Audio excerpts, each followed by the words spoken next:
What are our objectives in communication?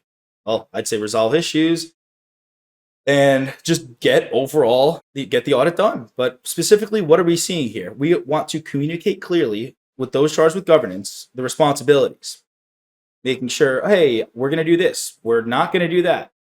We are going to provide you with reasonable assurance. We're not going to make sure your financial statements are perfect.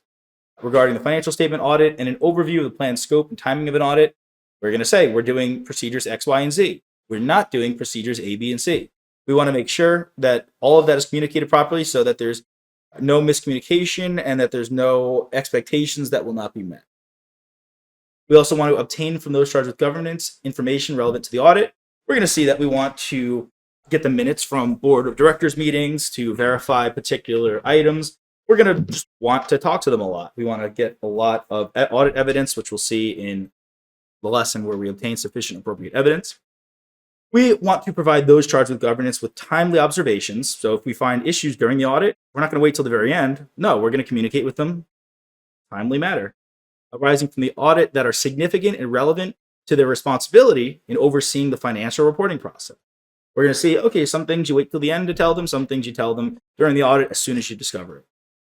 Lastly, we want to promote two-way communication between the auditor and those charged with governance. Really, this is a catch-all, right? This is a catch-all for anything we didn't cover here.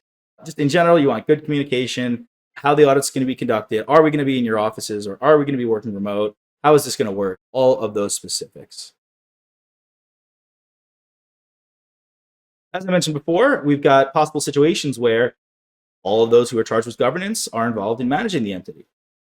Now, that's just happens, right? It doesn't have to be a problem. We just need to recognize what we do if that is something that happens. Because the reason we go to those charged with governance is because they're not involved in the operations of the entity. And this is my take on it. I mean, I'm sure maybe it's written out there somewhere, but because those charged with governance, the board of directors, are not involved in the operations, it's theoretically less likely that they're going to be the ones committing fraud if there is fraud at all. Management, by essence of being in charge of the operations, probably more likely to be committing fraud if any party is committing fraud. So in some cases, all of those charged with governance are involved in managing the entity. For example, a small business, which single owner manages the entity and no one else has a governance role. That's a situation that could happen.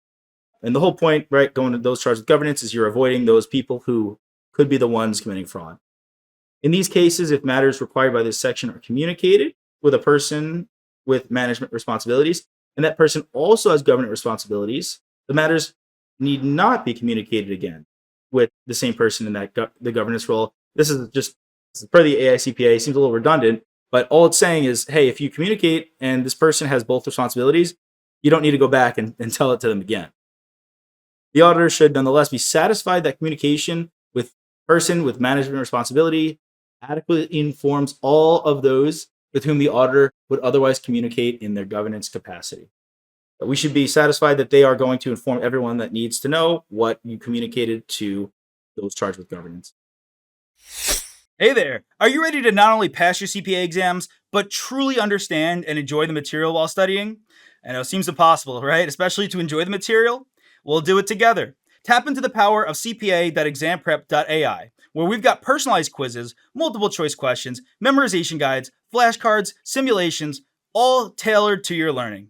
Our adaptive study planning puts you on the fastest path to success and lifts you back up if you fall behind. Avoid wasting your precious time and money attempting an exam with a low chance of passing, because who wants that? We want to get you through this process as quick as possible. Our exam readiness prediction lets you walk in with confidence, knowing that you're prepared for success on exam day. Thankfully, there's no payment method needed to get started, so why don't you come join us? Visit cpa.examprep.ai and let's achieve your exam success together.